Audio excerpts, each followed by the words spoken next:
douceur, le ton des vieux pastels. Toujours il adora vos voluptés bénies. Cloche sainte, concert des orgues, purs autels. Son éclair, il voit les beautés infinies.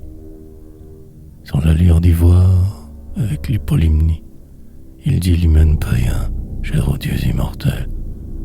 Faust, qui met dans sa main le sceptre des génies, égal des jours, les Raoul, les Tell. De Shakespeare, de Goethe, il dort l'auréole. Savoir rehausser l'éclat de leurs paroles.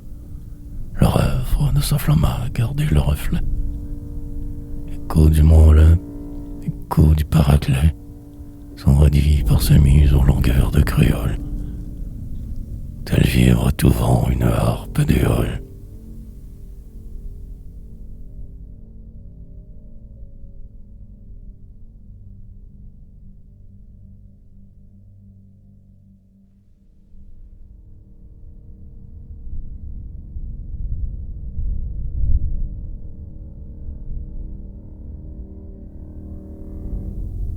À Monsieur Henri II.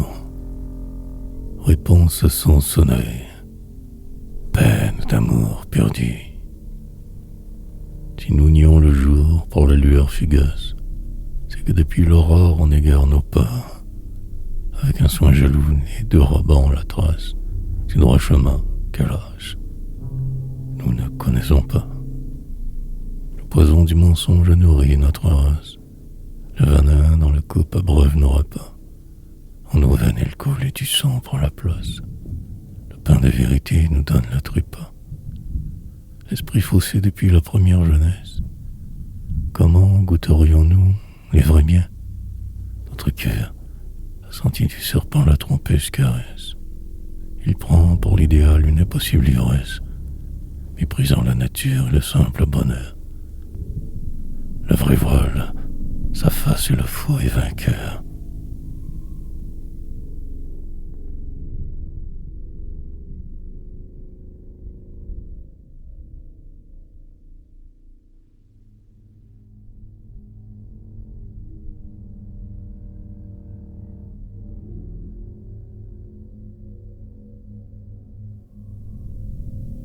Non, loin des yeux n'est pas loin du cœur, au contraire.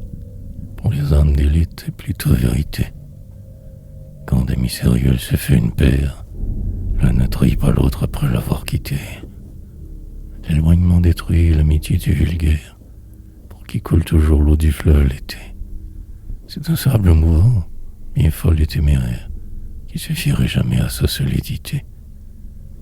À nous qui caressons la divine chimère, et dont les hauts pensées se rencontrent aux cieux, que font en plus, au moins, quelque part sur la terre. Loin de l'Antiquité, nous adorons ces dieux. Nous chérissons Virgile et vénérons Homère. Désirons nous revoir, nous nous aimerons mieux.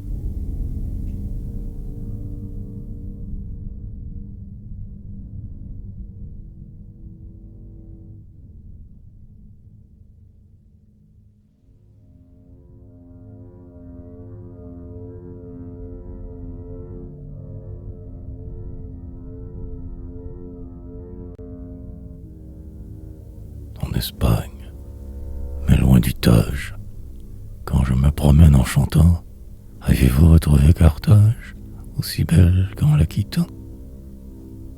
Vous êtes fidèle à l'image d'un passé bien vague pourtant. Vous accusez d'être volage, serait un mensonge éclatant. Jeune homme, vous êtes un sage, vous ne suivez pas le mirage d'un prisme mobile et changeant. Vous marchez droit, avec courage, guidé par le pas diligent de Minerve au casque d'argent.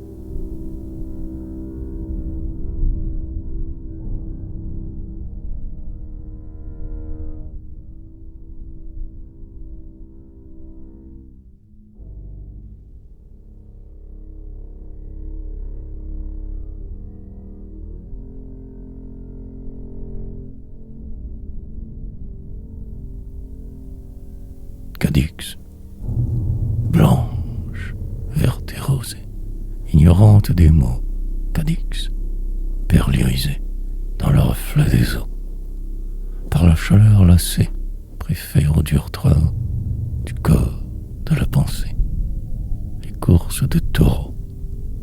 L'habillement se creuse, sa coupe radieuse, pleine d'azur subtil, Cadix, joie et délice, de l'énorme calice, et l'éclatant pistil.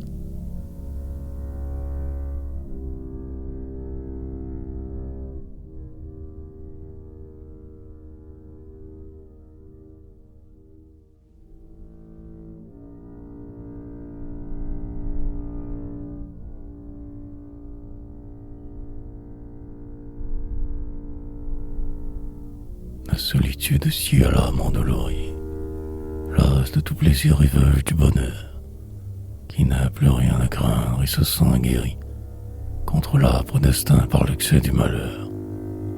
Vous qui souffrez, qui pleurez, n'ayez pas peur d'être seul.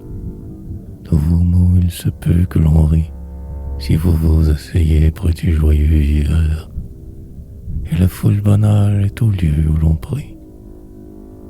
Ce mont fut un volcan, le temps l'a dévasté, il est éteint. Les jours sont passés, où la lave, le long de ses beaux flancs, ruisselait comme un gave. Maintenant revêtu d'immortelle beauté, seul dans le ciel, géant de neige à l'aspect grave, il n'est plus que silence et qu'immobilité.